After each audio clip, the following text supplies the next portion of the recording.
If the restream gods permit it, we are live. What's up? What's up, boys? Glad to have you guys here tonight, May 6th, 2022. Coming at you live from the CLE. It's 49 degrees and cold again after like 2 days of great, nice weather. And now it's a torrential downpour and in the 40s. And I think we got 80s coming soon. I don't know what to say anymore to the weather, honestly. We've got weather that's all over the place, and I have to cut the grass. It's really long, but I can't. It's just rains like all day. I don't need. I'm just gonna like go out there with scissors. I'm not even gonna do anything like Dude, motorized. just spend 3,500 and get one of those like robots that just came out from that company where it automatically cuts the grass and it has little hands on the front so it could pick up the trash for you. Right.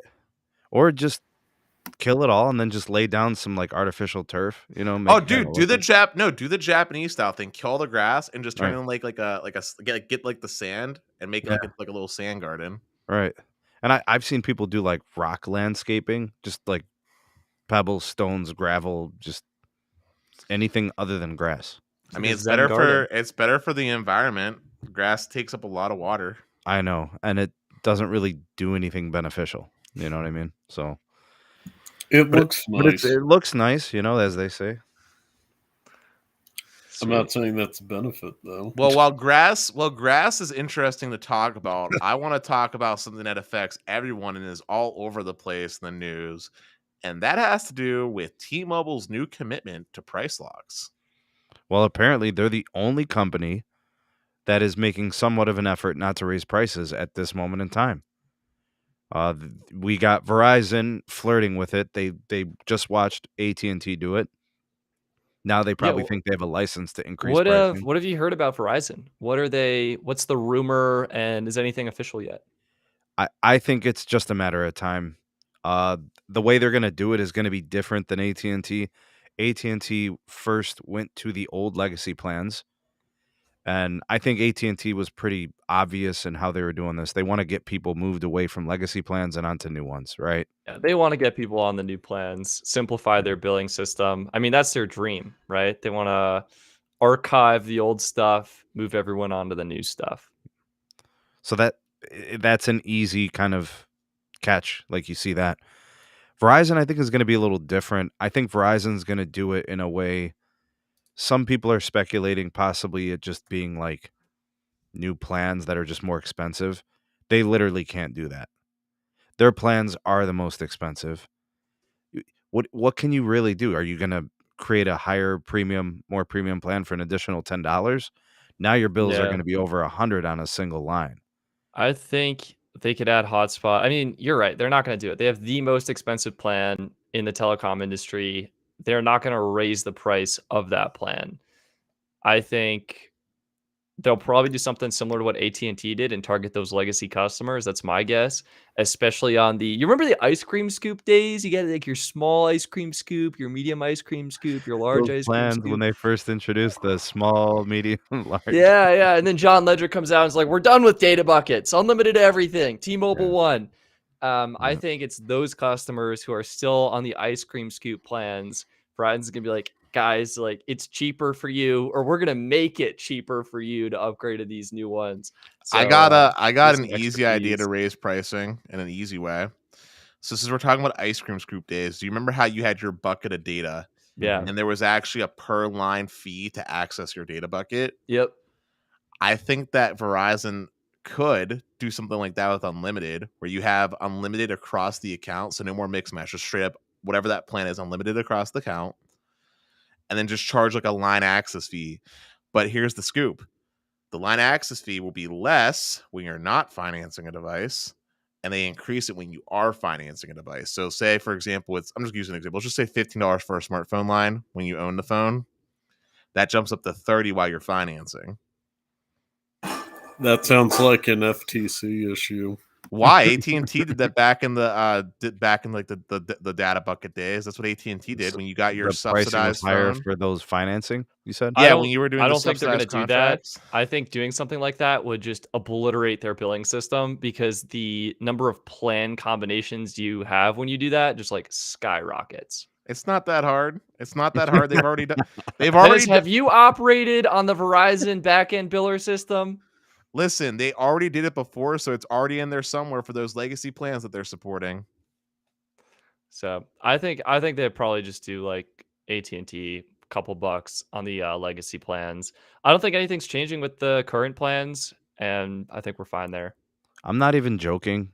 They should just be straight up with it. Inflation fee. Just be if this is really about inflation, just call it that then. And literally in parentheses, 2022, the inflation fee, and make it $4 or whatever it's going to be. I don't know, $4 for a single line, $8 any multi-line access, 2 lines, 8 lines, whatever. Sneed, you also can't forget, though this would be with AT&T, fuel increase fee, cost of bread going up for the pizza parties fee.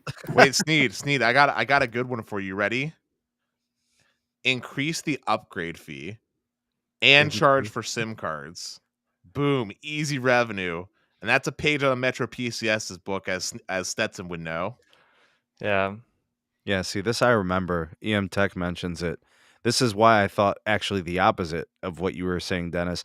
There was a time on Verizon where if you weren't financing a phone through them, they actually charged you more for your account access fee. That's what I remember too. So thank you. If you were BYOD, and that sort of thing, you were actually paying more technically for your line. I think it was AT&T was the opposite. AT&T, no, seriously, AT&T. Are you sure, Dennis? I think you might I'm positive because that subsidized phone, that nice iPhone you got for $200, they made it up by increasing your line access charge. And once you paid off the phone and finished the term, your line access charge went down to normal. That's why they did it that way. I mean, this was probably right after the subsidized contracts, where they gave you the phone for $200 at a time when phones were $400 or $500, maybe, I think at the time. So, yeah. I think Verizon and AT&T are both asking for trouble. They're the growing carrier in the industry is T-Mobile. They're the growth carrier. AT&T has been a growth carrier for about 2 years. Oh God, Moose. We got Moose. We got a Moose sighting. We got a sighting. Oh, damn. We finally were able to make this happen. Welcome, Moose. Thanks for coming on, man. Of course. All right. So, like I was saying, the AT&T raising prices probably incentivized to want to do it to some more plans in the future. I think that John Stankey made it pretty clear that was the intent. We're going to go up on legacies. It's only going to affect X number of customers, these plans. But that's just like, it's like foreplay. You're just loosening things up, and then you're greasing it up, and then like 6 months from now, we're going to see it hit like a large number of plans, or there's going to be some way to avoid it if you upgrade or do something on, to help improve their ARPU. But I will tell you this, no doubt AT&T, they are going to see some people downgrade their plans if their costs go up. What I mean is, like, let's say there's like a 4-line account, and currently 2 of them are on Elite and 2 of them are on Extra. You might see 2 of them go to Starter, 1 of them on Extra, 1 of them on Elite. Like, you will see some of that. People are going to look it. Wait. No, you'd see 1 on Cricket, 1 on Starter, 1 on Extra, and 1 on Elite. Well, so but the reason, if I could just explain why I think this, if they were to modify 3 lines of the 4, so keep 1 on Elite so they can keep the HBO Max, right? The other 3 kind of move down a little bit. They're probably saving $15 or $20. That might be meaningful to them on an account that's pulling a $200 revenue stream. And I think AT&T, after about 2 quarters, would see an ARPU decrease of about 4 to 5%. Because I think enough people would look to shave an additional $10 to $20 off their bill and say, well, that $10 to $20 a month is paying for fuel or a little bit of my grocery, or whatever. It's going to go towards some other expense. It's going to help my bottom line. Then AT&T might claw it back with another $25 fee. Well, the reason why I was saying I doubt it, Sneed, is because of two reasons. One is that discount that you're talking about, if it's anybody, or excuse me, that savings that you're talking about, if anybody has the discount for the Elite, they're not going to downgrade to like extra because the same price, and starter is such a small difference for that performance gap that the customers that were opting for Elite would probably be staying for it. And two, I think that phone promotions are going to play a driving role. I think AT&T will probably take a page out of T-Mobile's book and start tailoring promos based off the plan that you have to keep people on the higher tier plans. Stats, go ahead, bud. Yeah, I mean, I think it's, as I said before, it's to simplify the biller system. So whatever they need to do that, and they can blame inflation right now, whether or not it actually impacts anything as the CEOs get huge bonuses and stuff like that. Yeah, but do you think that the customer would look to fine tune their account like by slightly downgrading some of their lines? Like if it's a multi-line and they've got a bunch on Elite and Extra, do you think they move down a notch on a couple lines? I would hope so. I don't think the average consumer is going to think of doing that. I think they just kind of all lines, all in the same plans, and they're cruising. I think it's more likely that consumers will actually look to switch providers in this. Like this will increase churn, whether it's going to AT&T prepaid, like, hey, we like AT&T, like, why don't we go prepaid? Or maybe it is they start looking at T-Mobile or start looking at Verizon. And if it is, like, it's the legacy plans that are getting hit with this, so they're not even mix and matching on AT&T. They're just getting a higher bill. So I guess it'll be one of three options: they either go to the new unlimited plans, they'll either go down to AT&T prepaid, or they'll churn. I think more people are likely to churn to get those device deals. That's my guess. Pete, jump in, buddy. With AT&T, if it comes to price increase, you may see a substantial portion just eat it. Say 15 to 20% downgrade and maybe 5% churn. I mean, this is AT&T.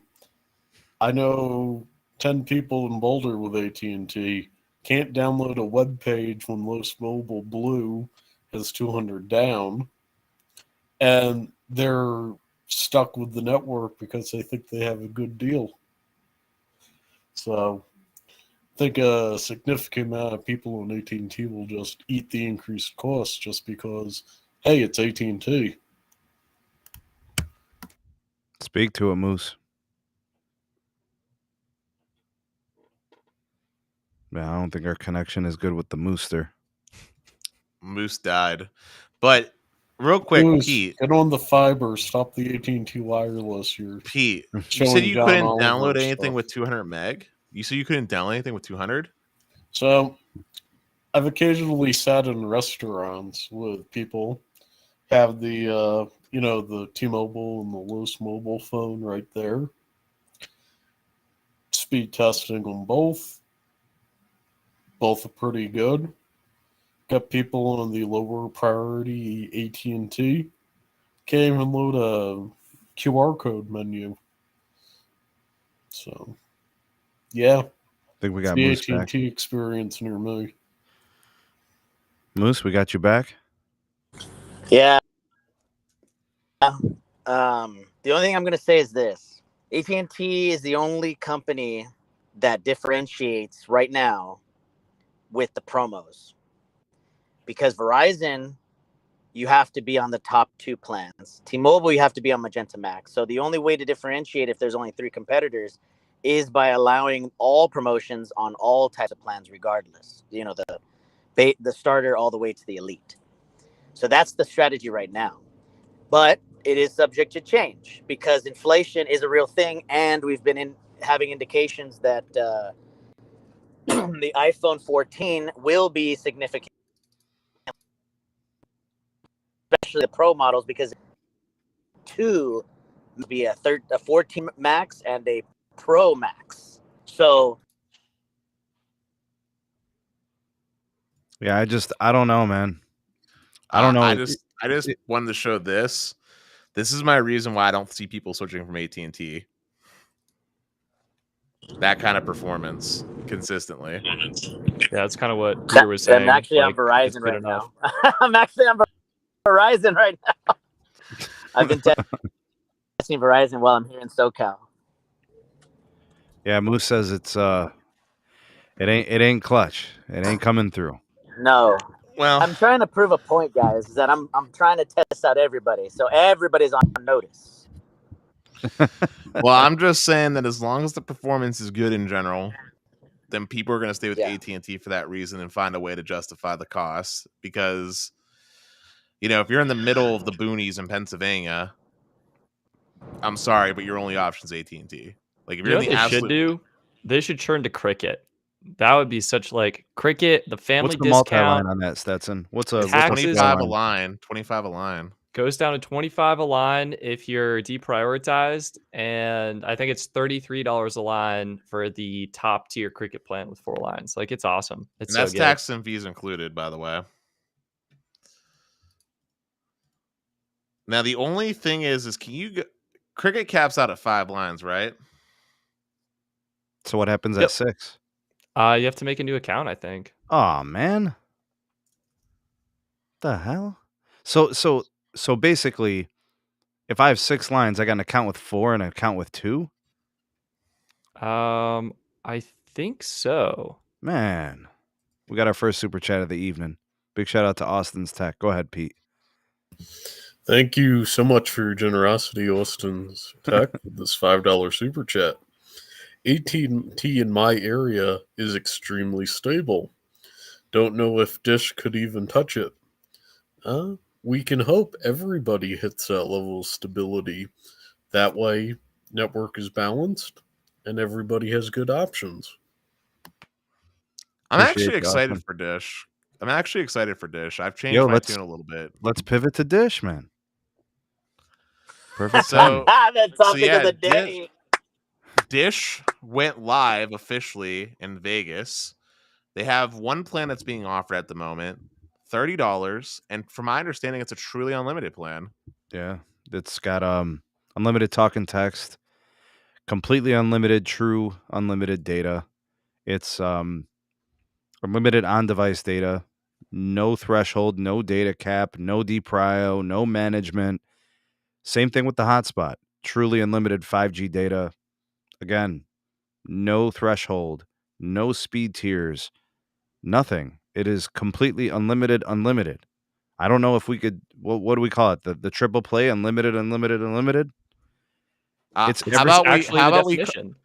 we call it unlimited by definition? Yeah, because there's no limitation to any specific thing. You know what I mean? And awesome. Mr. Lewis wants a link if you can shoot him one. Yeah, man. Sure Sweet. Can, dude. Sure we can. They're actually doing a pretty good job with the rollout. They're these are the cities. I'm sharing the screen right now if you want to take a look, but 120 cities is where they'll be launching their network. Denver, of course, isn't there, but I think it's exciting. I don't know what the timeline is for the city rollouts or what that looks like. I got the list right here, Stetson, if you want me to pull it up. Yeah, absolutely. Yeah. By the way, real quick, no man, the reason why Dish is doing you got the $30 all in is to get people on the network. I don't think it's like it's more of a promo than a Do you think it'll change, policy. Peter? What's up? Do you think it'll change? And what do you think it'll change to? It's going to change. The pricing. Yeah, and we'll see it more in line with T-Mobile and AT&T. But they don't have to change the experience, Pete. They're going to change it. They may change it slightly. The $30 Project Genesis is more of a hey, welcome to the network thing. So we'll find it differently priced and different offers within the next year or so. Sounds like cable. Well, if you get the $30 line, it's $30 until you leave the service. That makes sense. I meant the part where the pricing is going to be different by the area that you're in. So you're saying once No, they no, expand. no. It's going to be different based on. So, one night I gave an analogy like how the cost for my internet is. If you get in on the ground floor, it's 50, but if you sit on it, your initial price is 70.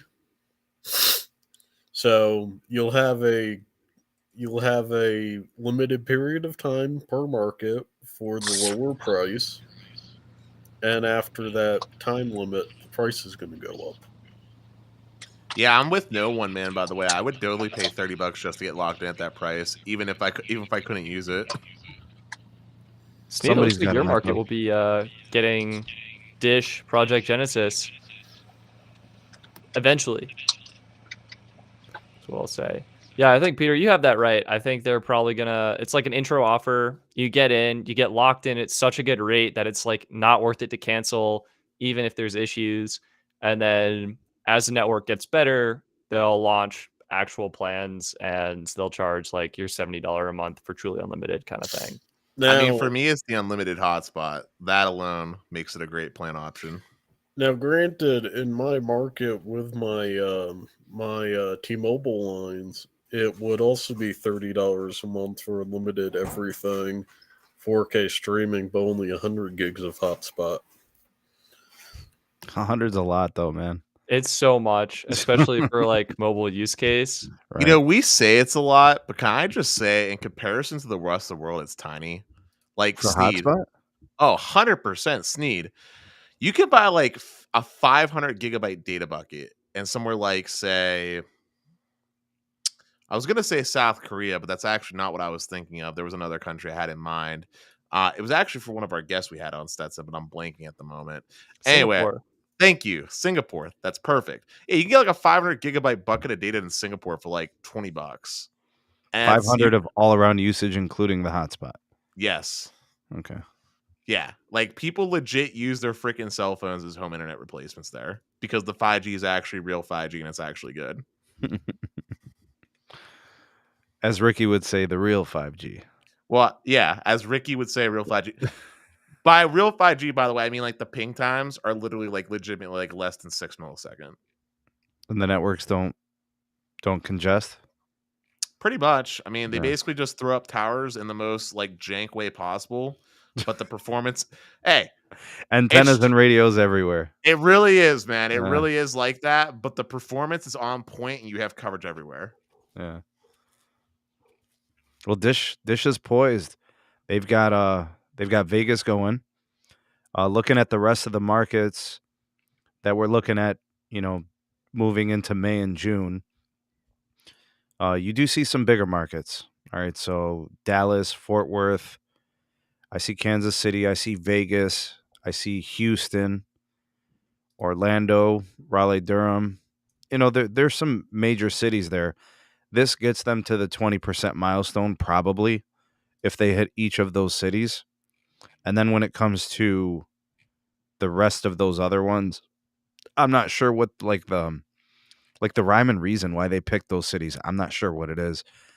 But maybe they're It's looking at fixed permitting. wireless access. Maybe it's permitting. It's easy to get permits cleared.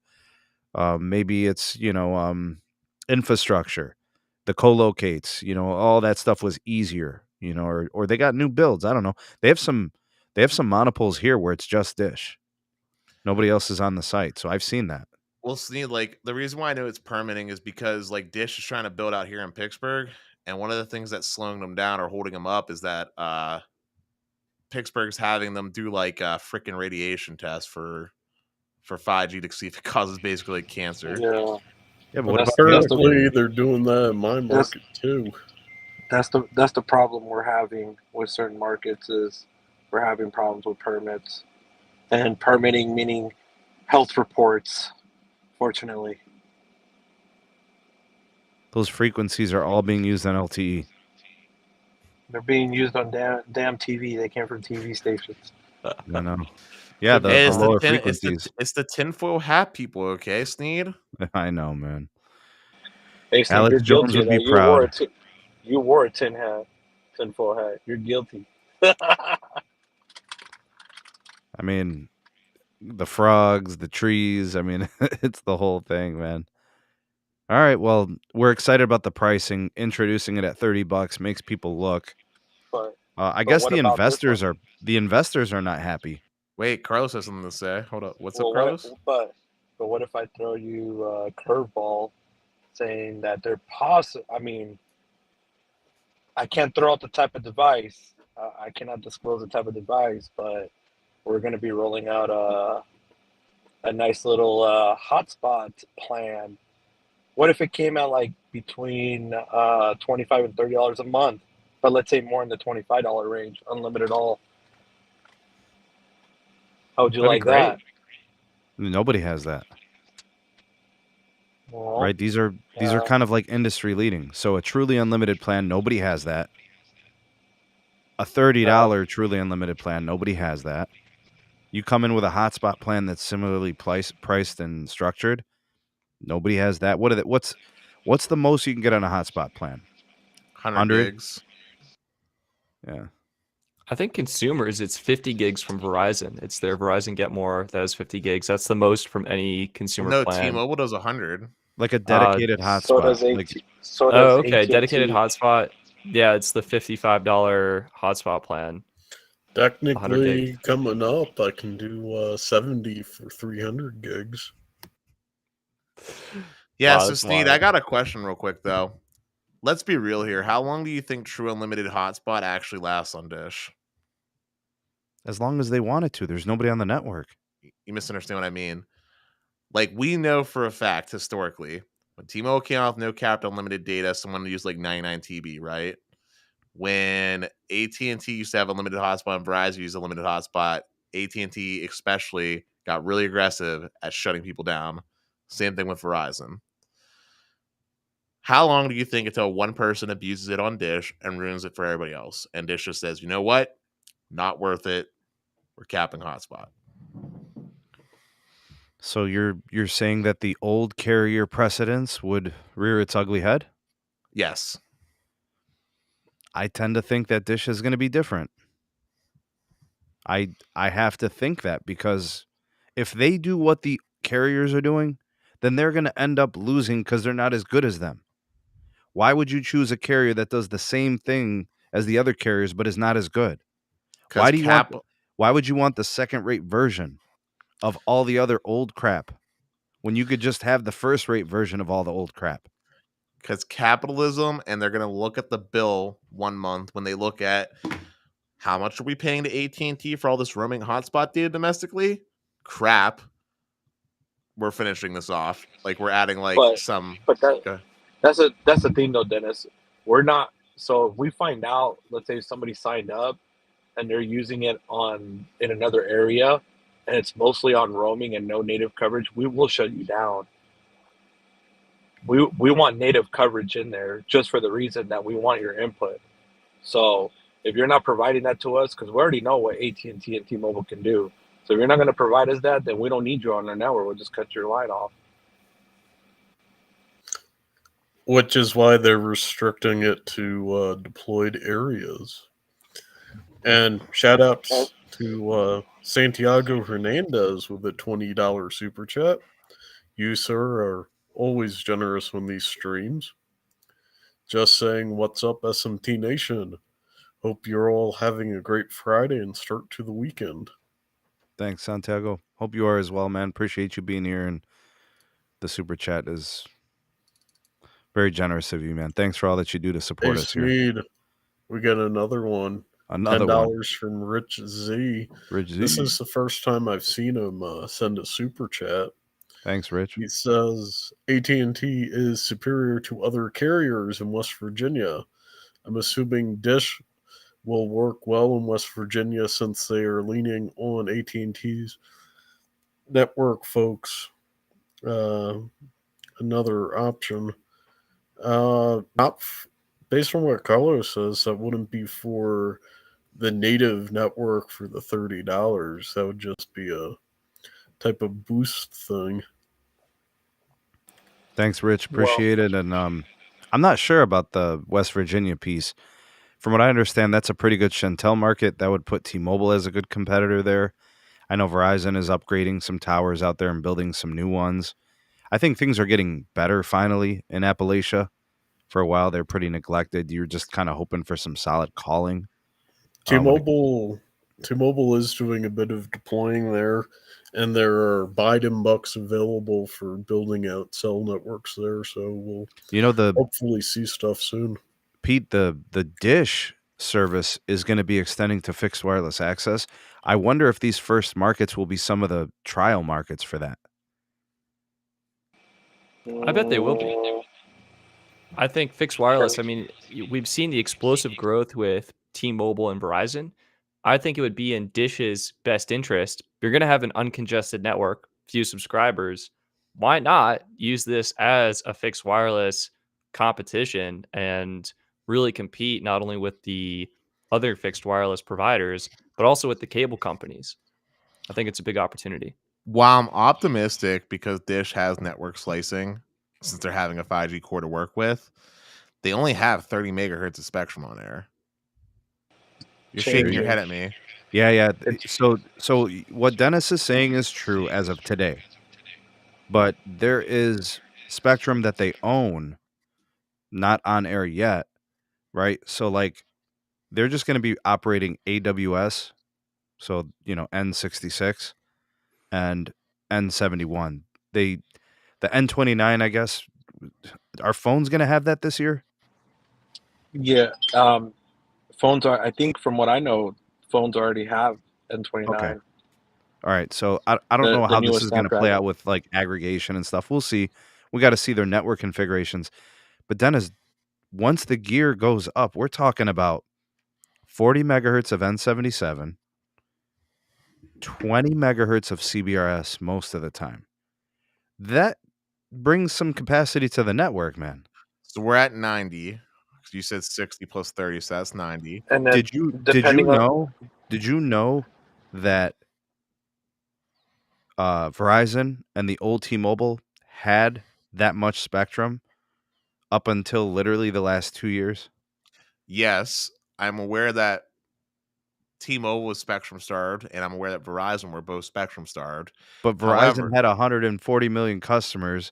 T-Mobile had 87 million customers, and Dish has 8 million customers that aren't even on that network.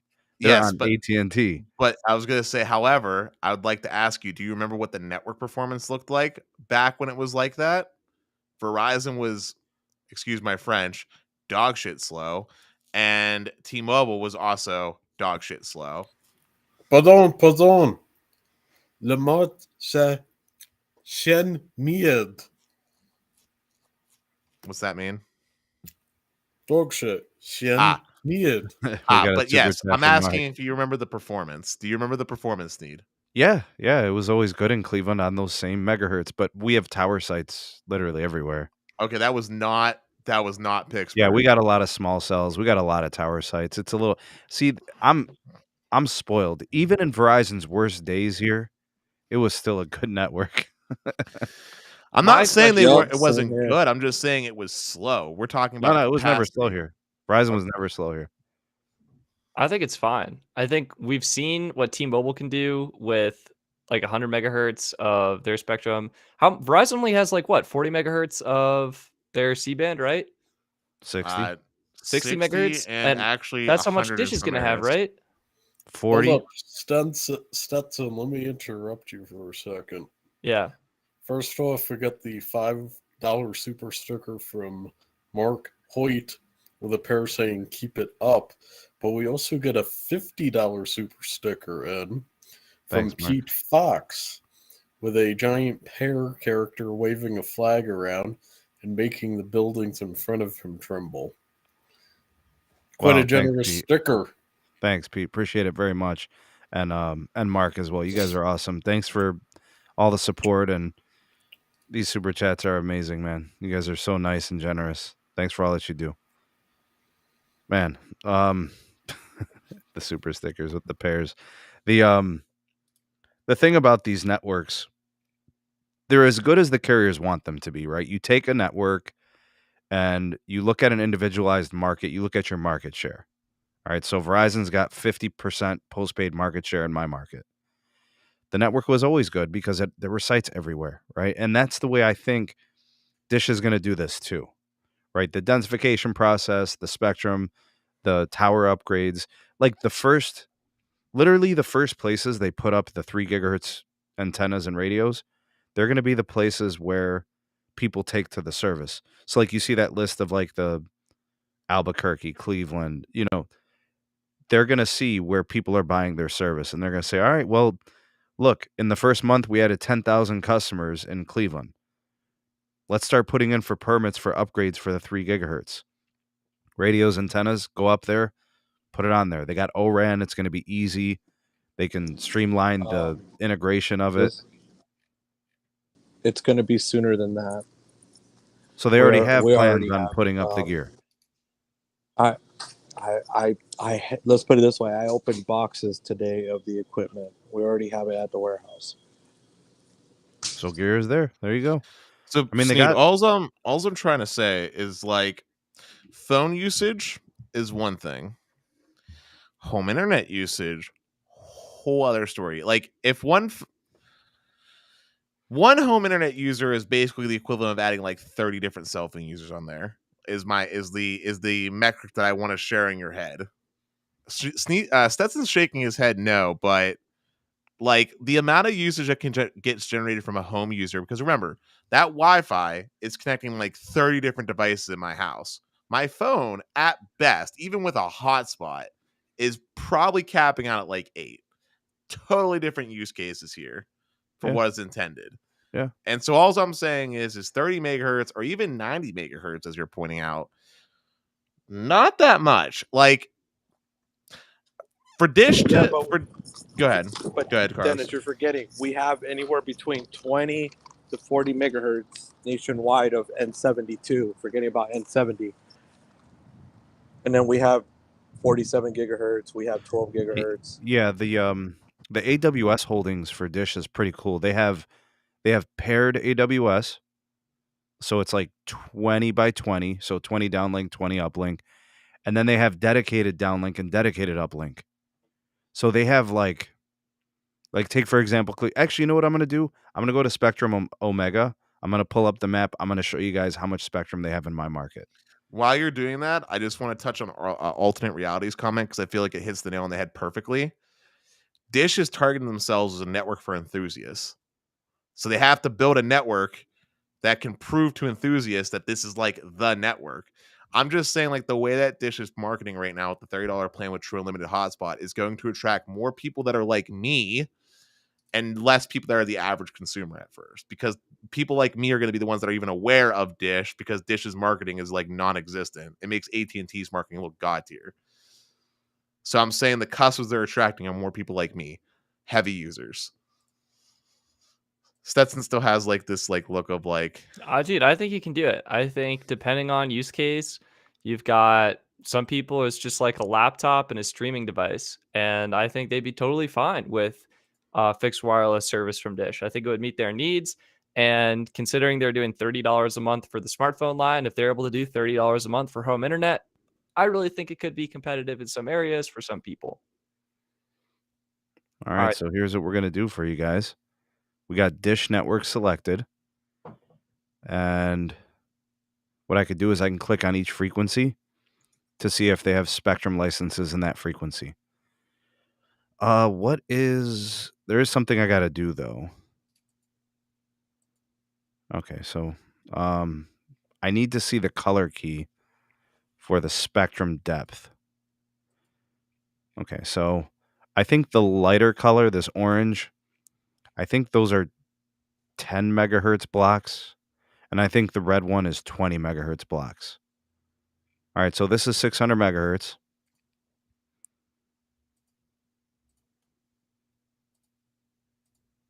And then here's more 600. See how they got it in the lower 600? Here's some in the mid to upper 600. yes. They have tons of it. So I think actually, you know what? I think it's 5 megahertz for the orange, and I think it's red is 10 megahertz. So they got 20 of the 600 in Cleveland. Or 25, actually. I'm not sure. But they got tons of it. Running Flame made a suggestion. Do the county holdings map for Cuyahoga Oh, like the actual. Yeah, I can do that actually. Yep, I could do that. Cuyahoga County, named after the river. That's right. My Cuts right question for you through guys Cuyahoga. about Dish. How do you feel about their singular device right now that they're offering? Oh, there it It's is. the Motorola Edge Plus for $900. I think that Wow. it sucks that iPhone isn't supported. It All right, it we will got be. We got it right here. 26 megahertz of low band, 75 megahertz of AWS, 60 megahertz of C band and CBRS, 600 megahertz of millimeter wave. That's Cuyahoga County. I can't see what's T-Mobile's holdings there. T-Mobile has Well, he pulls that up, I'm going to say, in Dish's defense. The Moto Plus has more options for a carrier to do tuning for cellular bands than the iPhone does. says Yeah, Also, no one remember- man said the color represents the license owner, not the depth. it says here 66 megahertz of low band. I don't think so. There's band 12 and then there's band 12 5 megahertz. 71. So Oh, maybe this is, you know what this is? It's probably the 26. it's probably the uplink and the downlink combined. Yep. So it's probably 20 by 20 or 25 by 25 plus and it's probably counting the band 26 from Sprint. Hey, that 26 is good if it's Enough, Pete. Enough. Well, I'm gonna say this: kiss that 26 goodbye. Coming up here in the next 60 days, because it will be. We already refarmed it to AT&T, so it'll be on the AT&T LTE side until we can get it on the N side. Goodbye, band 26. You won't be missed. Everybody, let's pour one out for 26. The band that literally got cut down to 3.5 to 3.5 Holy as crap, it got decommed. Verizon has 1800 megahertz of millimeter wave in my county. Dude, that's normal. 1800? Yeah, that's normal. T-Mobile has 1100. AT&T I know. has I'm saying 1100. I'm saying Verizon has 1800 in a lot of places. I've seen Verizon have as high as 2400. Holy crap. That means they got the 28 over there too. Wow. Yeah, just do Allegheny County or Pittsburgh. Alleganis, Yeah, Allegheny. Pennsylvania, Alleganis. Is it Alleganis because of how Also, rusty no it one is? man said that Verizon has like 2000 of millimeter wave nationwide. Yeah, it's crazy. They got a lot of millimeter wave. Well, they're All right, serious so about it. T-Mobile's we're got in 1,000 Yeah. in Allegheny. So yeah, Hey, we're looking at Sneed. Got green 9. Look at AT&T with the 2%. low band beast holdings, bro. Sheesh. I know, and then you wonder. It's no wonder why AT&T's got tier here. Sneed, we got green chiming in with a $2 super chat. He said, too says rip band 26. R.I.P. band 26. Hey, man, the 800 megahertz frequency would have been cool if it was like a 20 by 20 channel. You know, But So, average Go ahead. is 16 megahertz nationwide. You know that it was just never deployed fully. Yo, but Sneeze, circling back to Allegheny, I didn't get to see what Dish had. What was Dish's? It looked like they only had 50 megahertz of. Dish has 26 low band, 75 AWS, 50 on the 3 gigahertz, 800 on the millimeter wave. Trying to do math. So we have to divide those in half, right? So help me do math. What are you What is trying to do? The low band and the AWS? Yes. It's 100 megahertz. Well, I thought you said that we had to divide it in half because it's being counted for both uplink and downlink. I'm trying to. Oh, well, 50 megahertz. Okay, so they have 50 megahertz of total downlink capacity that's realistically usable. Then. Well, like on launch, for example, yeah. I don't know when they turn on the 3 gigahertz stuff. Gotcha. And then you said AT&T has. AT&T is loaded. 75 low band, 80 AWS PCS, 150 on the 3 gigahertz, and I don't know what else they got up there. Why would it be 150 megahertz? Unless they got 40. Band Oh, 29 and 30. it would be 40. Oh, because well, maybe that's counting band 30. Okay, so because band 30 is 2.3 gigahertz. So that's Band 30 that's is 10 by indeed 10. mid-band. Yeah, that's 10 by 10. Plus they have the 40 by 40 on the 3.45. Plus they have 80 megahertz of the 3.7. Yeah, that math works. Hey, Sneed. Yo. Got a shout out to Ray510 saying he tried the 5G on the Google Fi today. Oh, by the way, I have to activate a line on that and give that a test drive, man. That's actually what I wanted to add. And big shout out to Ray510. Stetson, what do you think I should do for a trial on Google Fi? Which plan and what should be my expectations? I think you should do Simply Unlimited because I think that's the plan to get on Google Fi. I don't think anything else is worth it. And it's going to be what T-Mobile is in your area is the bottom line. If you use it on an iPhone, you're not getting 5G. That's an important caveat that I think needs to be emphasized. Like, it's not for iPhone users because you're missing out. But Stetson, he's going to be using it on the 6 Pro. Yeah, if you use it on Pixel 6 Pro, I think it'll be awesome. You'll get 5G, you'll get all the features, it'll just work. Billing is simple, referral program is simple, easy, good to use. App is clean, you can do an eSIM activation. And I love that you can get a data, like an extra SIM card, pop it in your tablet and access your data allotment, which is pretty good. Stetson, is Google Fi, is that have priority data? So I know for a fact that the buy the gig plan, which is where you're paying $20 for unlimited talking text and then $10 per gig of usage, that is true priority data. I have yet to confirm the Simply Unlimited and Unlimited Plus plans. My personal Fi account switches over May 8th, so in a couple days here, and then I'll be able to confirm whether or not it is. Thanks, Stetson. Appreciate it. And big shout out to Ray for that super chat. Troy sending one over. Actually, You know what I want to do? I want to check some of these markets for people because all of a sudden they're asking. All right, so EM Tech, let's start with you. Milwaukee County. I've never seen this before, but it makes sense after looking at it now. US Cellular is a party pooper. Verizon has 22 megahertz of low band. US Cellular has 57 megahertz of low band. So that would explain why Verizon's experience, if you're not near their tower sites, like it's rough because their low band is limited. You look at carriers that have a lot of low band, if they're not dense and they don't have a lot of low band, you're in trouble. It's going to be congested. So it doesn't impact the city, but you could see how outside of a big city, this low band stuff really freaking matters because the tower sites are far apart.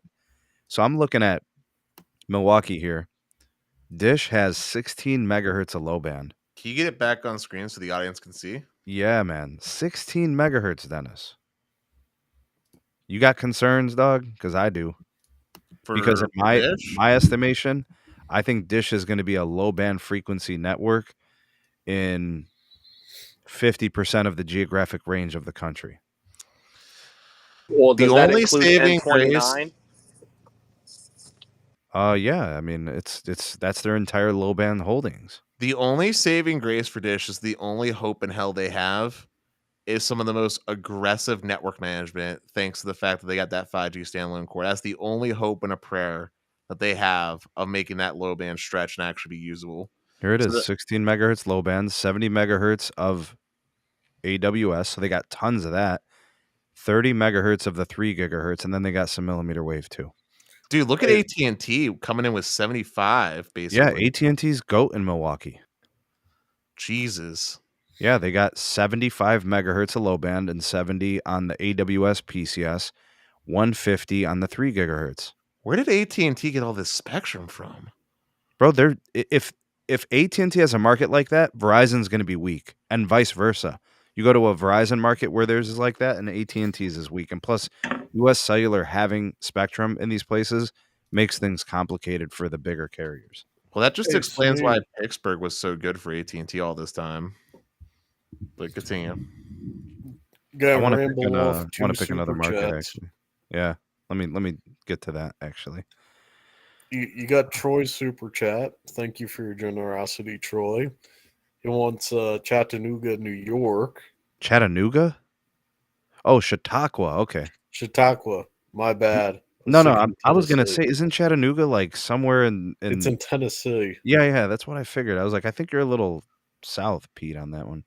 All right, I'm let's do that. tired. All Green right, let's see if we can. also chimed in with another $5 super chat Chautauqua. saying, Right. I know AT&T said that you need a 2022 phone to support the 3.45 gigahertz. Is that a hardware limitation, or is that just them wanting you to upgrade phones? That's an FCC needing to, approve it limitation. I say both. Yeah. More of a it'd take time and money limitation. All right, so here it is. Chautauqua, New York. Verizon, 47 megahertz of low band, 80 megahertz PCS AWS, 160 on the C band, and then 1800 on the millimeter wave. And that's AT&T is really good there. Look at AT&T, man. Wow. 75 megahertz of low band, 100 megahertz AWS PCS, 150 on the 2.3 and the 3 gigahertz, and then 1,000 millimeter wave. T-Mobile's got 66 low band, 90 PCS and AWS, 186 on the N41. Oh, and that also throws in their C-band stuff too. So actually, no, in Chautauqua, they're probably only at like 80 megahertz or 100 megahertz of N41 because they probably have like 40 of the 3.7 and they probably have like 20 of the 3.4. So maybe they have like 120 of the N41. You know what I wish, Steve?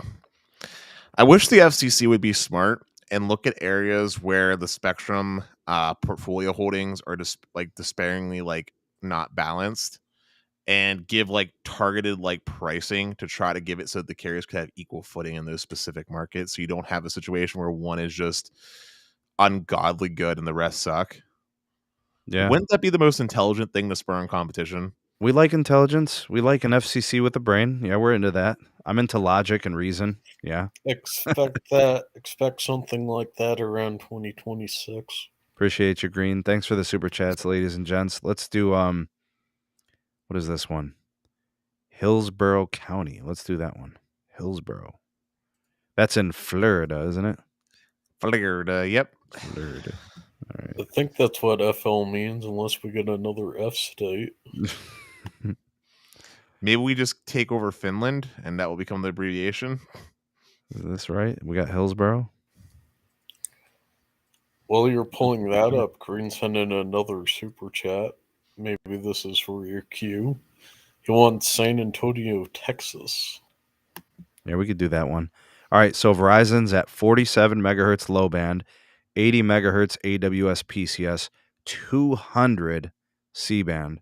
All right, so that's going to be a GOAT market for N77, 1800 on the millimeter wave. AT&T is GOAT 2, lots of low band, 75 megahertz, 60 megahertz on the PCS AWS, so they're kind of skimpy there. 150 on WCS and N77, and then 1100 megahertz millimeter wave. T-Mobile, 56 megahertz low band, 120 AWS PCS. They got a ton of N41 and N77. They've got 246. So T-Mobile is going to be fast, and Verizon is going to be fast in Hillsborough. Verizon's got 1800 millimeter wave, and T-Mobile's got 1300. I hope that they build that. Now, when it comes to Dish, 26 megahertz low band, 65 on the AWS, 50 megahertz on the 3 gigahertz.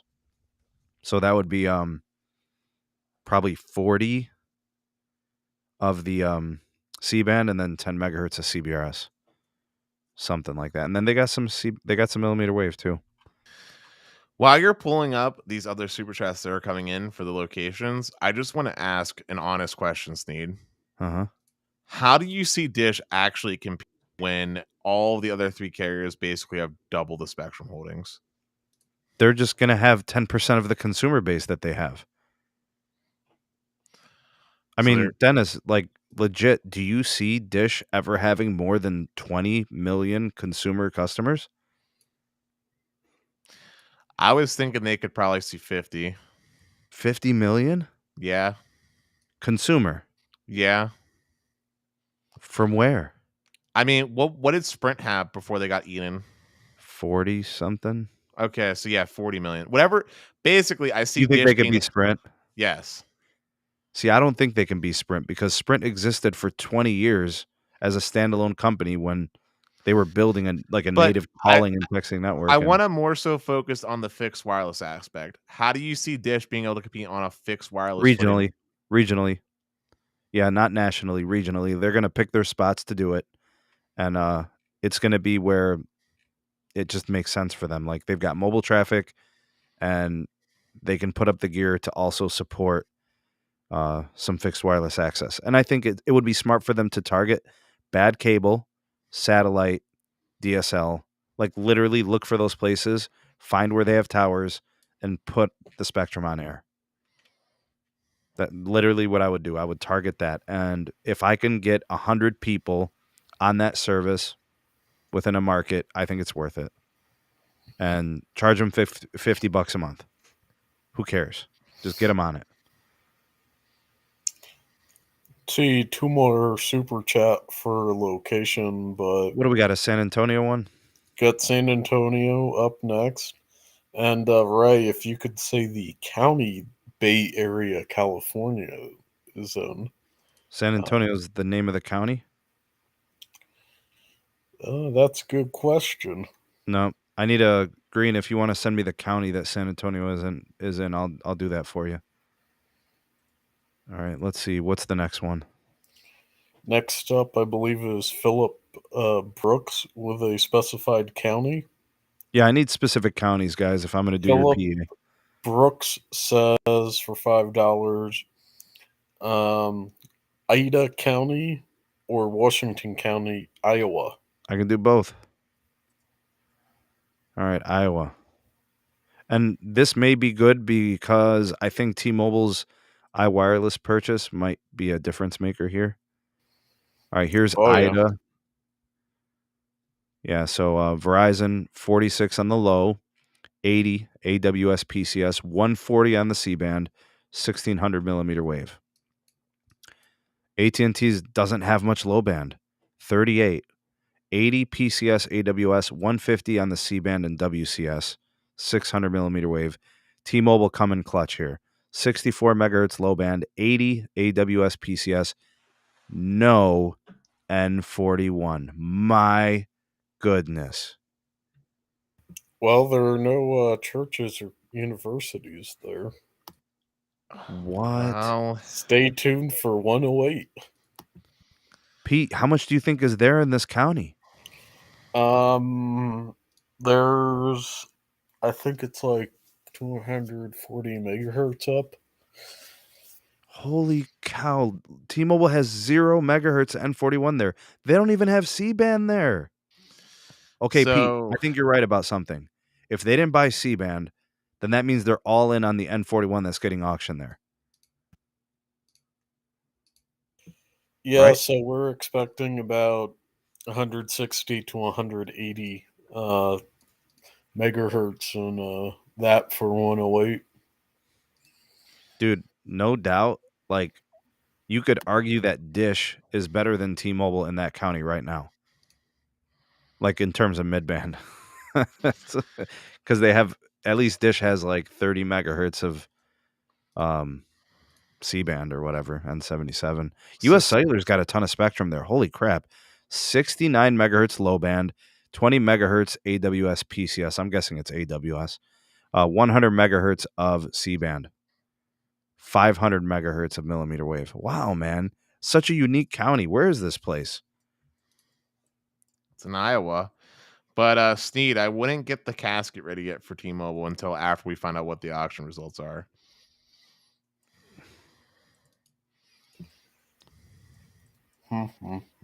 Where's this place, man? I'm looking. Also, is there a way for you to enhance the screen? I can't see any of the numbers. Yeah, I guess I could. There we go. Now I can see. Okay. I don't even know where to look, dude. Is it east, west, north, south of Des Moines? I have no clue where to look here. If you click on one of the carriers, does it highlight it for you? I think it should, doesn't it? On the right hand side, if you actually click on the no. Oh well. I was saying when you were on the previous screen, if you click on the carrier, doesn't it show you the holdings for the carrier? Who's got all the N41?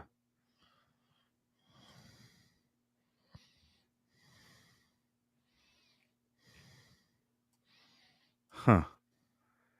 That's weird. Anyway. So when you go back to the screen where you actually had the operator or whatever, if you click on say AT&T, does it show AT&T or anything? It's northwest of Des Moines. Northwest of Des Moines. That's south. There you go. Are we looking at the right spot, Pete? Oh, look towards Syexx City. Syexx City? Sioux City? Okay, I can't read, I guess. I'm sorry. No, you just don't know the word. All right, well, let's move on. Maybe we can help some more people out, know what's going on in their market.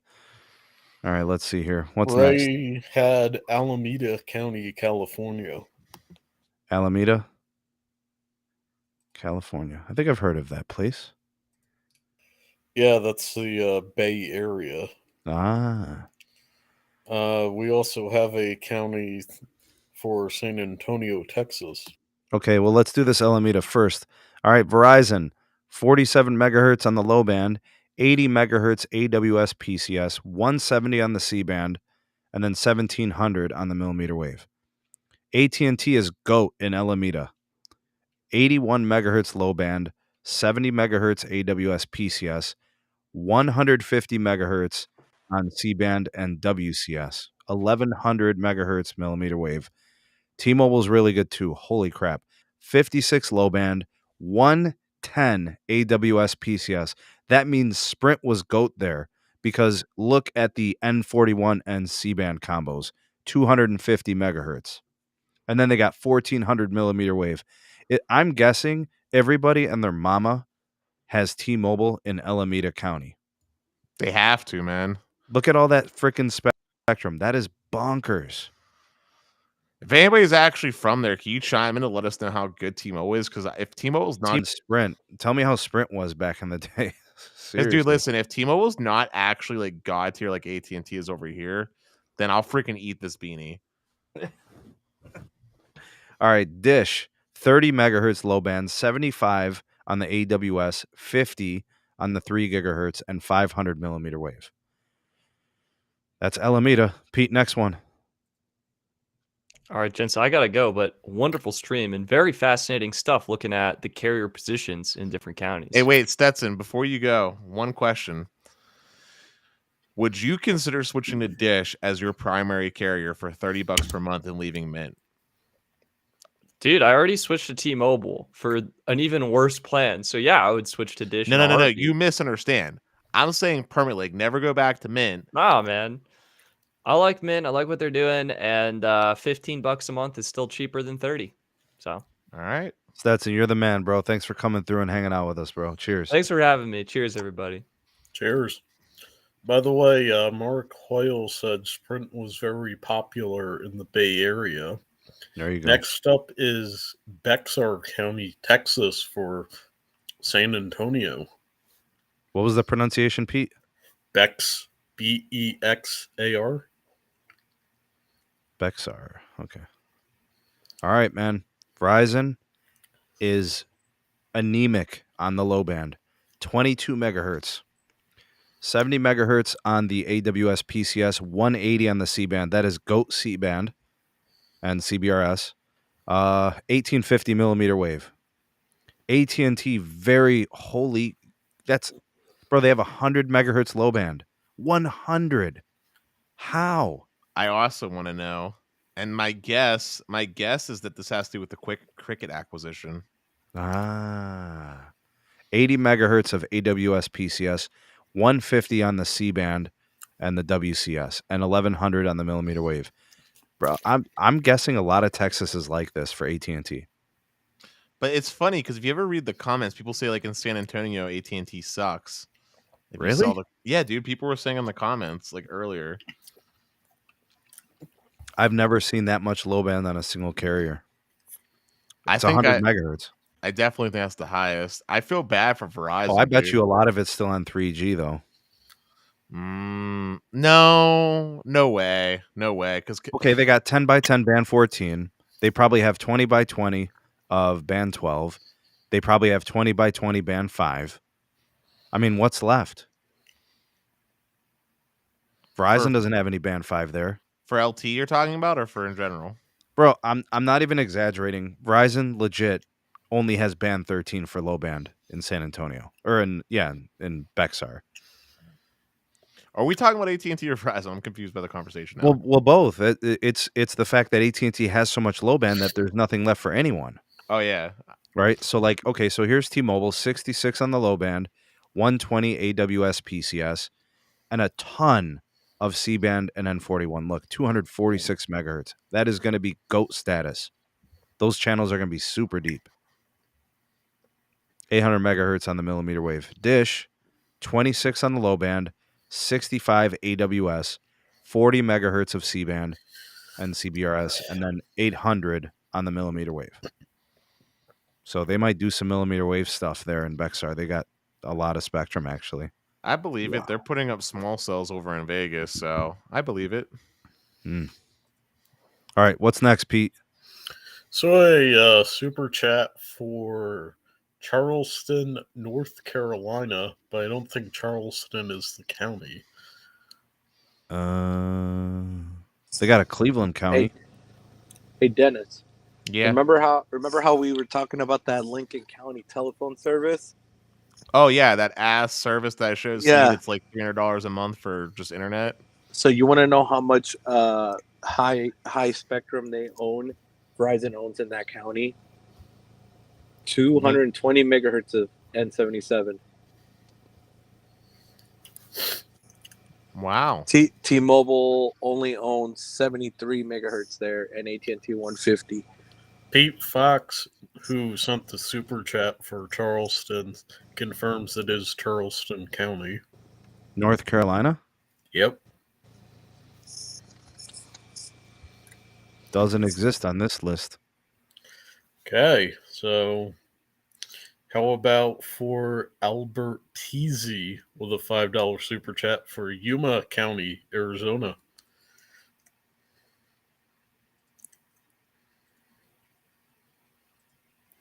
Oh, Philip Brooks says it's South Carolina, not North Carolina. Okay. Well, I'll jump back to it for him. All right, Verizon, 72 on the low band, 60 on the AWS PCS, 240. Holy crap. All right, so they're 3 gigahertz, which is going to be probably 40 megahertz of CBRS, 200 on the C-band, and then 1850 on the millimeter wave.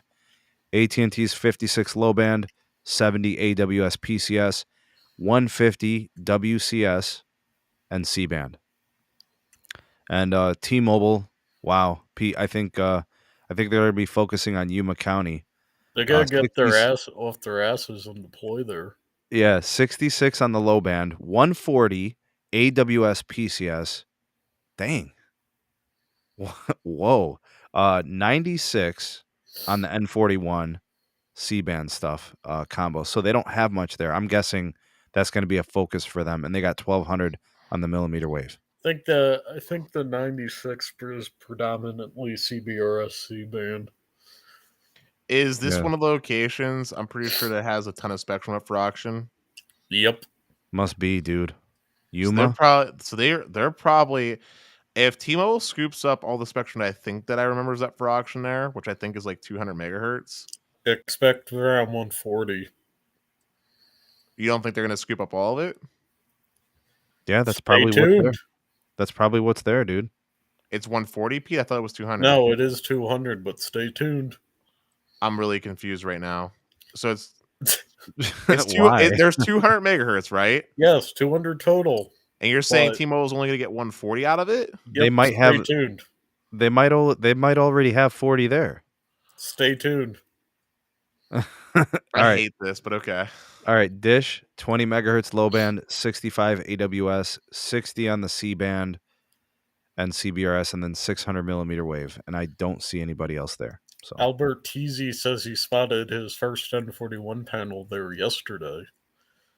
So, all right, South Carolina, and you said it was Charleston. Okay, that's Verizon country. 72 low band, 60 AWS PCS, 160 on the C band CBRS. They might not have any CBRS there. It might just be the 160 C band. And then 1650 millimeter wave. AT&T 50 on the low band, 100 AWS PCS, 150 on the C band and WCS, and 1100 on the millimeter wave. You know, Sneed, I've yet to see a place where AT&T has like no low band holdings. I think 50 megahertz is the lowest we've seen so far tonight. Yeah, the band 12, band 14 situation is massive for them. Oh yeah. Let's see here. T-Mobile is at 66 low band, 90 AWS PCS, lots of N41 and C band. They got like 249 megahertz, and then 1000 megahertz millimeter wave. Dish a little skimpy here, 16 megahertz low band, 65 AWS, 60 megahertz C band and CBRS, and 600 on the millimeter wave. So that's going to be a place where Dish is going to have to densify, because they simply don't have enough low band to really, create capacity with band 71. Next, Pete. Channel 808 Life just came with a super chat. Oh, thanks, Lawrence. Didn't Tito ask about Phoenix? Albertizzi asked about Yuma County, Arizona. You got Yuma. But Well, Tito would be Maricopa. Maricopa. Mm-hmm. All right, here we go. Verizon 72 megahertz on the low band, 60 AWS PCS, 190 C band and CBRS, 1600 millimeter wave. So that's pretty good balance there. AT&T 50 on the low band, 90 AWS PCS, 150 on the C band and WCS, 900 on the millimeter wave. T-Mobile GOAT 56 low, 120 AWS PCS, 246 N41 and C band, and then 1000 on the millimeter wave. So T-Mobile's got the capacity there. As long as they got the sites upgraded, I mean, they just got to turn on N77, and they got all the capacity there. That's basically all of Arizona. What's that? I was saying that's basically all of Arizona for T-Mobile, because Sprint had a ton of holdings there. Yeah, look at the AWS PCS holdings, 120. All right, 26 for the low band on Dish, 65 AWS, 60 on the C band and CBRS, 1450 millimeter wave. Be on the lookout for Dish to do fixed wireless access in Phoenix. 1400 megahertz of millimeter wave. Damn. Any more? Yeah, Philip Brooks came up the later super chat saying, I'm going to head out, but if you wanted to check out more northwestern Iowa, zoom in on Sisak City. Sioux City. It's named after an Indian tribe. Sioux City, and then go east a little, and Ida Grove is Ida County. All right, this is US Cellular County, man. 80 megahertz low band for US You already Cellular. looked at Ida County. Yeah, I'm in Sioux. All right. 80 megahertz low band for US Cellular, 20 on the PCS or AWS probably, 100 megahertz of C band and CBRS, 500 megahertz millimeter wave for US Cellular. Wow. Dish 16 low, 65 AWS, 30 C band or millimeter wave, 600 Millimeter wave is 600. The CBRS and C-band is 30 megahertz for Dish.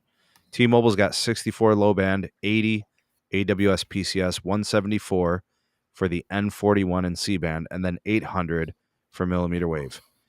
AT&T is 51 on the low, 60 AWS PCS, 150 C-band and WCS, and then 600 millimeter wave. Verizon, in trouble in this place, 20 low band, 100 AWS PCS, 140 C-band and CBRS, and then 1600 millimeter wave.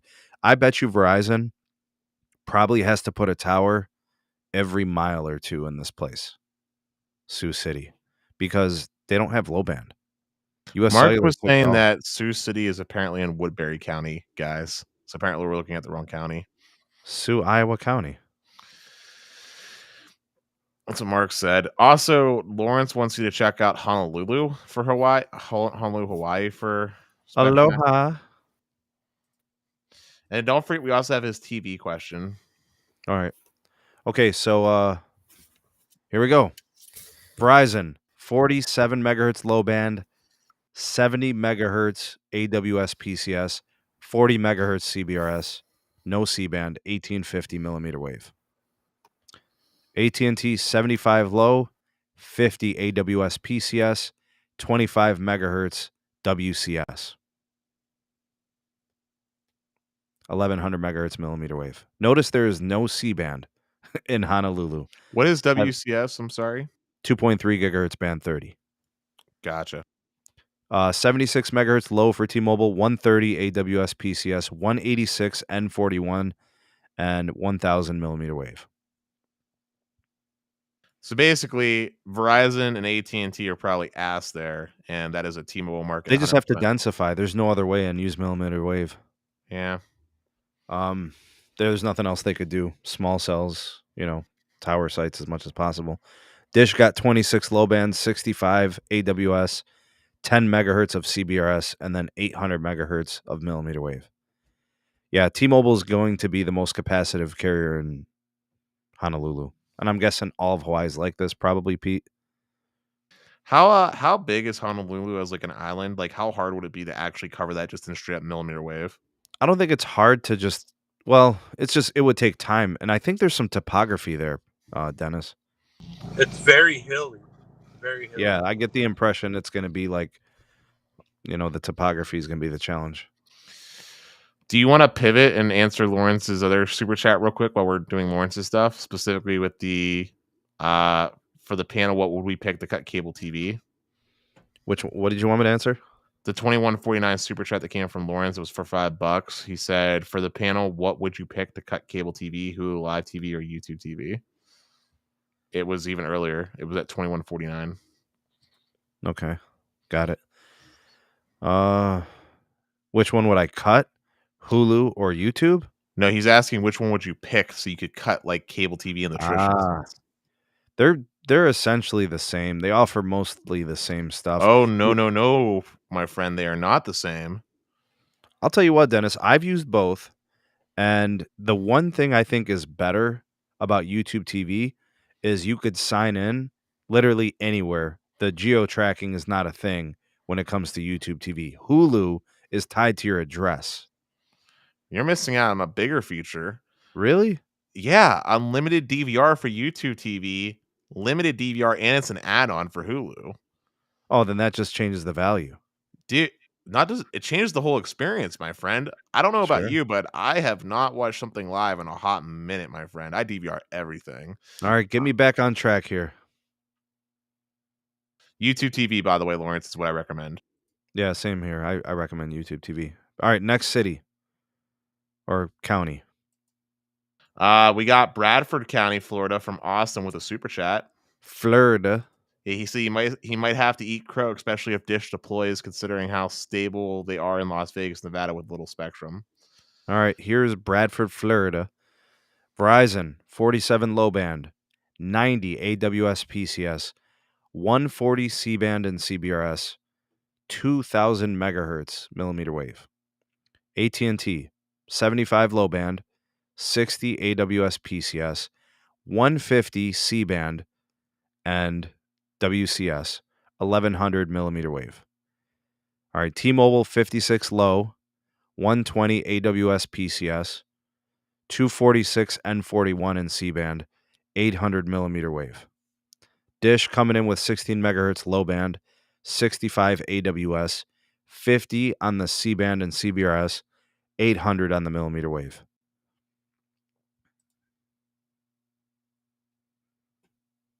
Next.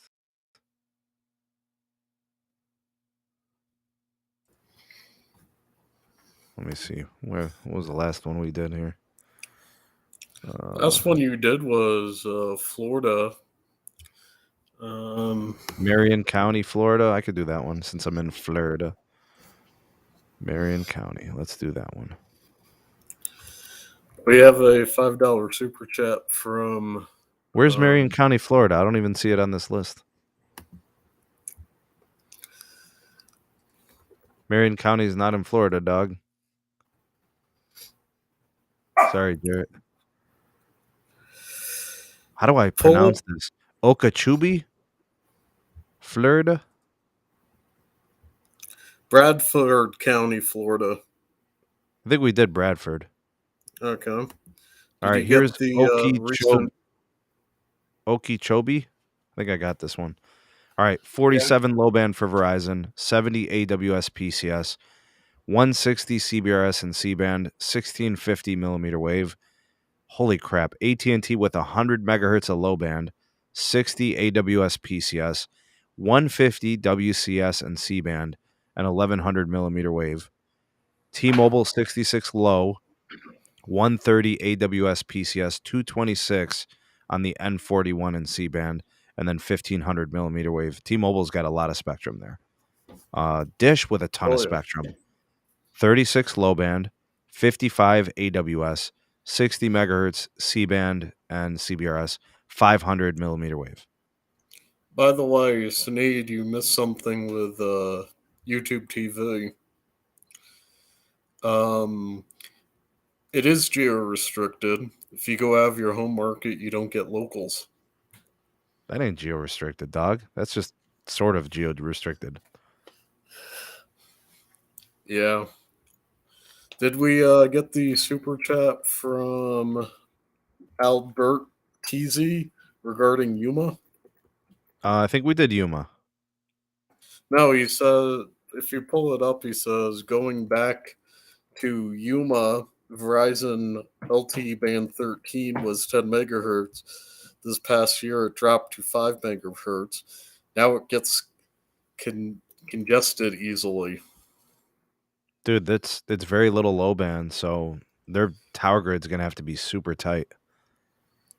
Also, it's band 13. Band 13's a problem, man. Could be a like with reform. AT&T, they got 2 low band channels. One's 20 by 20 usually, and the other one's 10 by 10, so they're good. T-Mobile's typically got like 20 or more on N71. Plus, they do a little calling and stuff on the band 12. Man, I hope that band 13 is not going on 13. No reason to do that ever. Oh, there'll be a reason to put band 13 over to 5G when we decom LTE. And thanks, Albert TZ. Appreciate the support. Did we get this one from Austin? I think we did. Nope. No, we didn't do it, Austin's? Wait, yeah, you did. I brought that up. I said Bradford County. Ah, yeah, I remember this one. Okay. Any others? What else? I'm going to say Winnebago County, Illinois, just because I like the name. Oh, Marion County, Florida is Ocala, Florida. Okay. Let me see Ocala, Florida.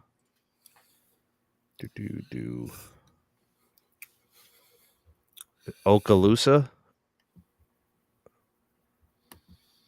Man, some of these names are crazy, man. Oh, here's Marion, Florida. 47 low band for Verizon, 100 AWS PCS, 140 C-band CBRS, 2050 millimeter wave. AT&T 75 low, 50 AWS PCS, 140 C-band plus WCS, and then 1100 on the millimeter wave. 56 low band for T-Mobile, 110 AWS PCS, 226 N41 in C-band, 1200 on the millimeter wave. Dish at 26 for low band, 65 AWS, 70 on the C-band and CBRS, and then 600 on the millimeter wave. So T-Mobile's got lots of capacity there, as does AT&T. Verizon's in good shape too there. They got a ton of AWS and PCS. That's actually a pretty nice balanced place. The only carrier who I think would struggle there long term, like, and I'm talking like way down the line, might be. I was gonna say maybe AT&T, but not really, man. They got a ton of low band there. I don't know. They'll probably be okay. 140 on the C band. I don't know. Should be good. Green chimed in with a $2 super chat saying, "What website is this?" Oh, this is Spectrum Omega. Maybe Yoda put a link to it in chat. Atlantic City, New Jersey. Yep. All right, let's do that one. All right. 47 low band for Verizon, 70 on the AWS PCS, 160 C-band, and 1850 millimeter wave. AT&T's at 81 low band, 80 megahertz AWS PCS, 150 C-band WCS, 1100 millimeter wave. AT&T's probably pretty good there. T-Mobile 66 low band, 110 AWS, 246 N77 and N41, and then 1300 millimeter wave. T-Mobile's really good there too, probably. As long as they got tower sites everywhere, I bet you that T-Mobile flies. All right, Dish got 20 low bands, 65 AWS, 80 on the C-band and CBRS. That's going to be good for them. As long as the grid is tight, Dish should be really good there. 500 megahertz on the millimeter wave. Hopefully that gives you guys some insights there. Any other requests? Which one did you just do? That one was Atlantic City. Bergen County? Yeah, let's do Bergen. There was a please on that one. All right. Yeah, we'll do that. Same thing. It's essentially the same. 47 low. Yeah, 47 on the low for Verizon, 80 AWS PCS, 200 on the C-band and CBRS, and then 1750 millimeter wave. AT&T has 81 low, 60 AWS PCS, 150 on the C-band and WCS, and then 1100 millimeter wave. 56 low band for T-Mobile, 110 AWS PCS, 218 on the N41 and C-band, 1500 millimeter wave. They got a ton of millimeter wave. 40 on the low band for Dish, 85 AWS, 40 on the C-band or CBRS, and then 500 megahertz millimeter wave. That is a place where Dish can actually be competitive. Oh, yeah. They could actually probably lease some of that spectrum, actually, for a while. That was a good stronghold for 26 and 25 on Sprint, so...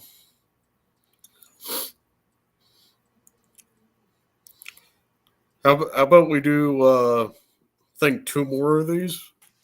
Yeah. We got a please for Winnebago County, Illinois. Illinois?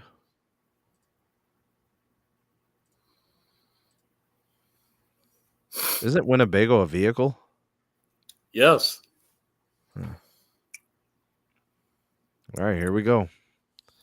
We're going to go backwards. US Cellular, 45 low band, 30 AWS PCS. I'm guessing it's AWS. 100 megahertz of CBRS and C-band, and then 1,000 megahertz of millimeter wave. US Cellular, pretty strong there, apparently. All right, 16 megahertz low band for Dish, 75 AWS, 60 megahertz of C-band CBRS, 600 megahertz of millimeter wave. T-Mobile's at 66 low band, 103 AWS PCS, 186 C-band and CBRS, and N41, and then 700 millimeter wave. AT&T's at 50 low band, 57 on AWS PCS, 150 C band, 8 and WCS, and then 1000 millimeter wave. And Verizon's at 47 low band, 60 AWS PCS, 140 C band and CBRS, and then 1500 millimeter wave.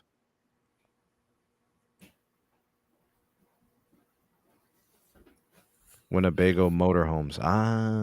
Yep. That's what I was thinking about. Got a Winnebago, man.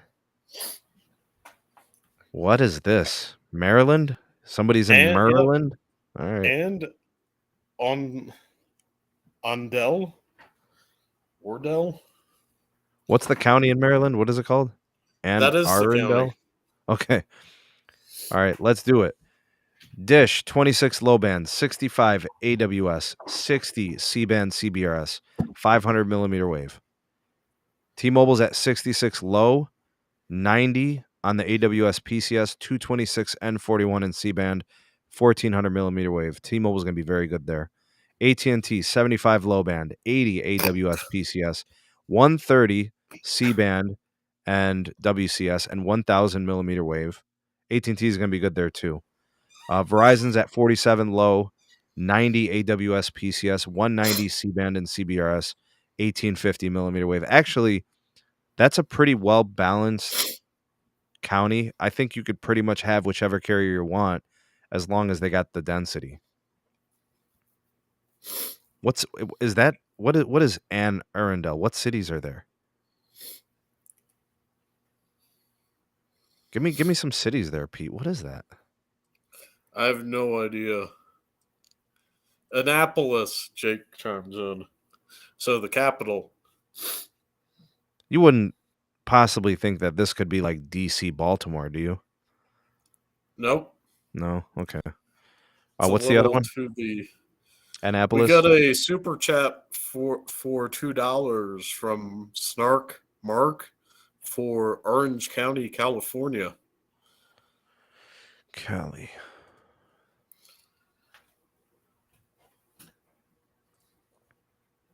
All right. Dish, 20 low band, 75 on AWS, 40 C-band CBRS, 700 millimeter wave. T-Mobile's at 76 low band, 110 AWS PCS, 246 C-band CBRS and N41, and then 1380 millimeter wave. T-Mobile's going to be really fast there as long as they got the density. 80 low band for AT&T, 70 AWS PCS, 150 C-band and WCS, and then 1100 on the millimeter wave. So AT&T probably pretty good there too. Verizon 47 on the low, 80 AWS PCS, 170 C-band CBRS, 1670 millimeter wave. So like this is really common I'm seeing for Verizon. About 50 megahertz low band, about 80 megahertz AWS PCS, and then like 160, 170 average C-band. T-Mobile's got so much spectrum, guys. I mean, if you're on Verizon and AT&T and both of them are congested, T-Mobile's probably your answer because like that Sprint acquisition just gives them so much spectrum. I've been loving the Sprint spectrum up in Wyoming, so. But Annapolis has no C-band, really? Annapolis is Minnesota, isn't it? Hey. Annapolis is the capital of Maryland. Not Minneapolis? Pete is really well versed with his geography. Minneapolis is where? Minnesota. That's what I said. Oh, I heard Annapolis. Oh, Annapolis. Which is what no one man posted. Yeah. By the way, Felix, we already did Alameda County, California. What's the county? Town? What's the county he wanted? For Minnesota? What? All right, I think I'm kind of like lost. I think this is your brain telling you that we enough for this topic and should say it for another show, and we should pivot to something new. All right, last thing, man. Last thing. US Mobile. Which plan should I test? Easy, unlimited. Just do the unlimited plan and call it a day. Yes. All right. Then that makes it easy. And We I just set the covered it. referrer code in the private chat. I finally got around to it. All right, we'll do the unlimited plan. I'm excited about that. Should I go eSIM? What phone are you putting it on? Well, what should I do first? Google Fi or US Mobile? I think you should do both at the same time. Both at the same time. Okay, so then I'll put US Mobile on an iPhone and I'll put Google Fi on the Google phone. Do you not have like a Samsung thing you could put it on?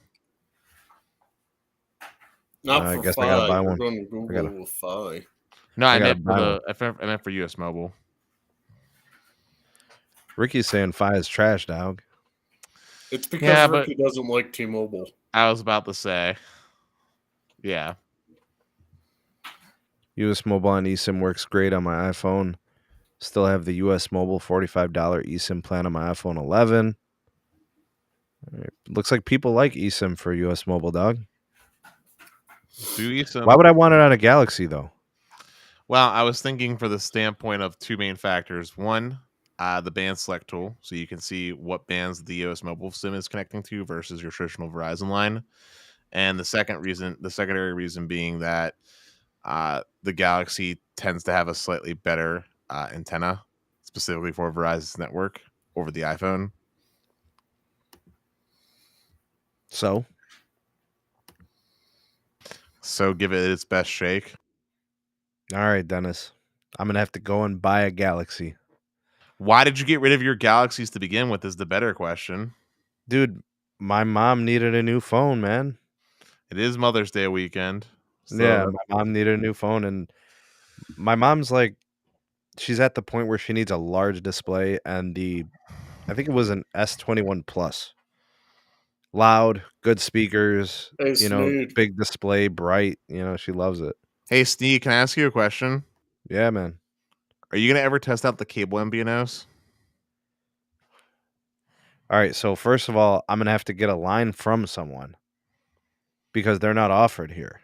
Like or actually, you know what? Spectrum's offered at the bakery, so I could probably get one through the bakery account. What's the single line? $40? 45, I think. Yeah, that's doable. What's the other one? Charter? Xfinity Mobile. Charter is Spectrum. Comcast is Xfinity. Comcast is Xfinity. Okay, I gotta find someone to get me that access because we don't have that here. Dennis. If you port a number in, they're doing a promo right now. $200 Visa prepaid card. Well, how much? $200 Visa prepaid card. If you bring, do I get that? Do I get the gift card, or do you get the gift card?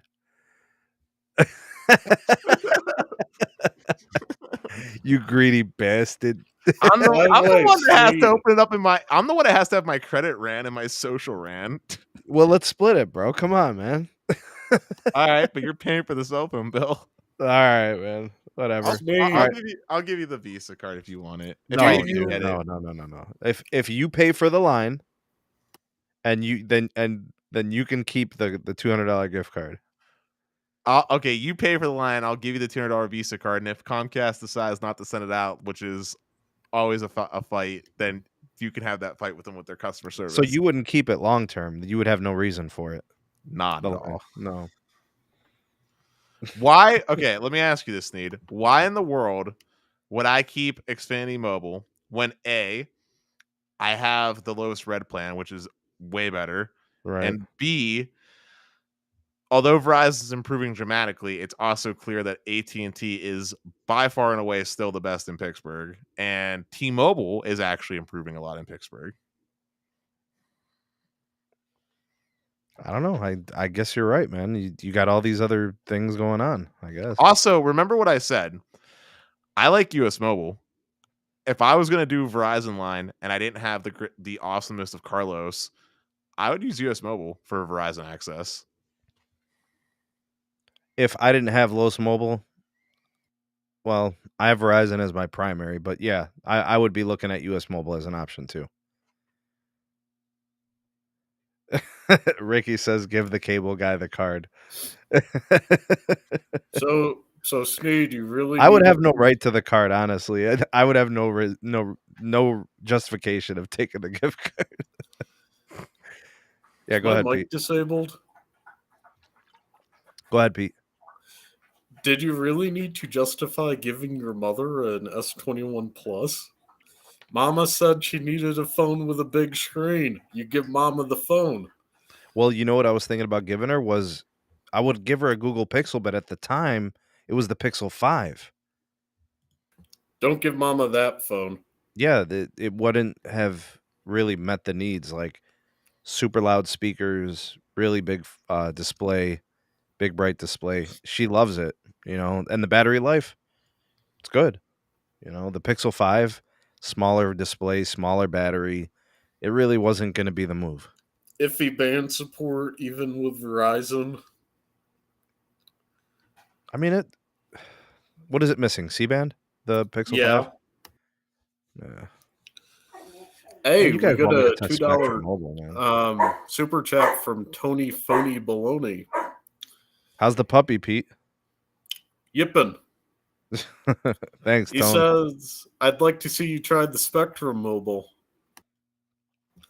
Well, here's the thing. Sneak can try all these mobile carriers. He just uses Verizon and then turns on band 13 after 10 gigs. Yeah, asking me to test like the Verizon MVNOs is kind of like it's not gonna like get me excited. You know what I mean? Because Well, I've been using Verizon for long. the thing I want you to test is the Priority? unlimited hotspot on C-band. Oh, okay. Without going too insane, I would like, because hotspot is capped typically at 600 kilobits per second on Xfinity Mobile. I would like you 600 kilobits, yeah, on the unlimited plan all time. all time, unless you're on ultra wideband. Ah, What I would like you to test is using that on ultra wideband and maybe pushing, like, say, 100 gigs.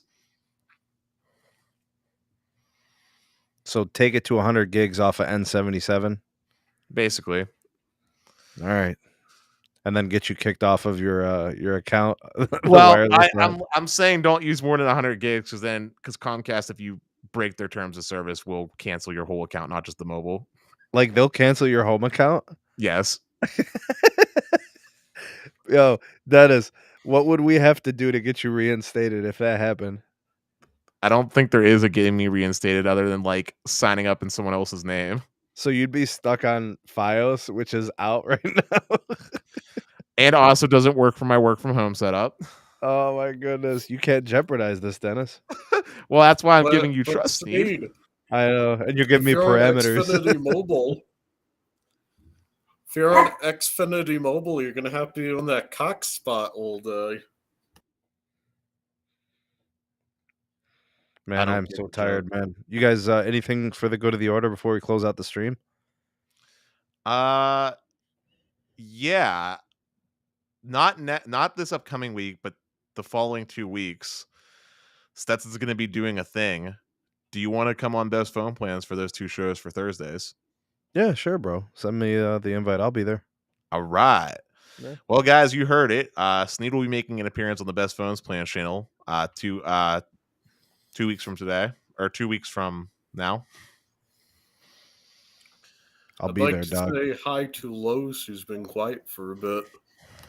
Yo, Los, what are you doing, bro? You wrestling a bear? He's taking a nap.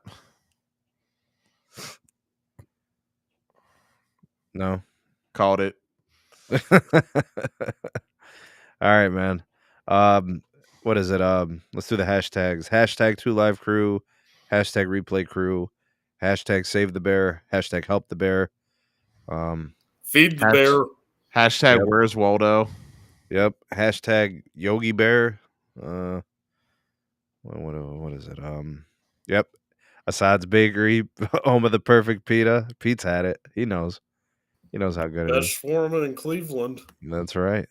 Man, I forgot all the hashtags anymore. Oh, hashtag Mod Squad. Everybody who donated, thank you. And everybody in the live chat, you guys are great. Hashtag 2LiveCrew. And here's another one. Big shout out to Band26, RIP. Shout out to Green. Thanks for the super chats. Let's see, Los, we get you back in here for the last hurrah. What it did? It cut out, I guess, for some. I don't know. I'm in the middle of nowhere right now. All right, Los, we're closing out the show, man. In the middle of nowhere, Verizon has N77 doing 500 meg. Lucky you, man. Well, do a live stream or something, dog. Let's test it.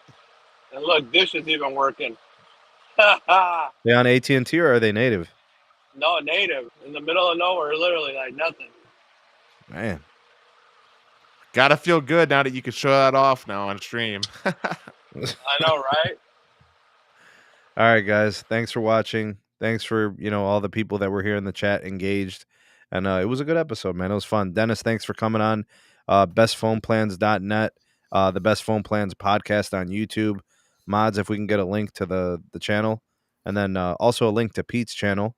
I know he hasn't been doing too much for live streams lately, but he was before Busy that. with the puppy. Right. And then also, if we can get a link to Carlos's channel, all things going on with the SMT Nation. Maybe a link to Ricky's channel as well. A link to Tito's channel, possibly. A link to Lawrence's Chanel 808 Hawaii.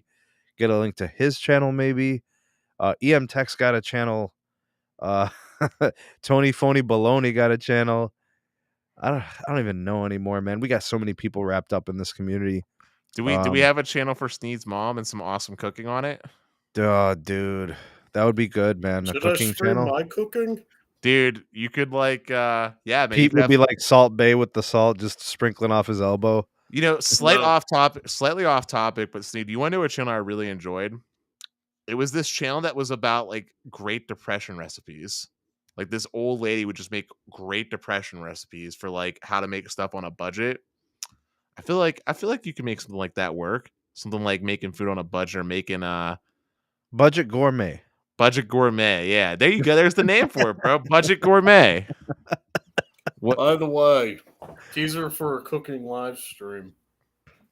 What's up now? Dennis, tell Code Jesus. Oh yes, hashtag tell Code Jesus. What is This that?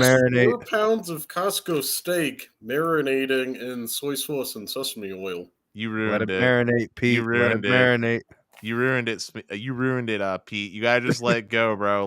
You gotta cook it up on cook it in a cast iron skillet. Just salt and pepper, and let the meat speak for itself. Dude, that's what I Dennis do is all with my about that ribeyes. meat. What's up? That's what my ribeye is. One more slight side tangent. I've been eating cheap deli cut bologna, but you know what I really would like to find, Sneed? You know what I'd actually like to find? Some high quality bologna. I'm talking like how they make it in Italy proper, where it has like the actual like seasoning bits in it. You know what I'm talking about? Yeah, you're talking about mortadella. I know what you're talking about. We have it at the bakery, dude. Ooh. Yeah. I'm gonna have to come out one week for the bakery stuff. And we're going to Pittsburgh too. Yeah, and then we're gonna go to Pittsburgh too. I can't wait till you're here, bro, for 2 reasons. 1, because I'm looking forward to eating the food you bring. 2, because I'm looking to have you eat one of my favorite places. And 3, of course, so we could do some network testing. Bro, he puts I hear they put French fries on their salads, bro. Is that not normal? Ugh. Wait, is that actually not like a normal thing? I'd never heard of it. Seriously? I never heard of it. I've eaten at restaurants where if you brought that up, they chase you out. All right, man. We're out before this thing gets carried away. We'll see you guys on the next one. Peace.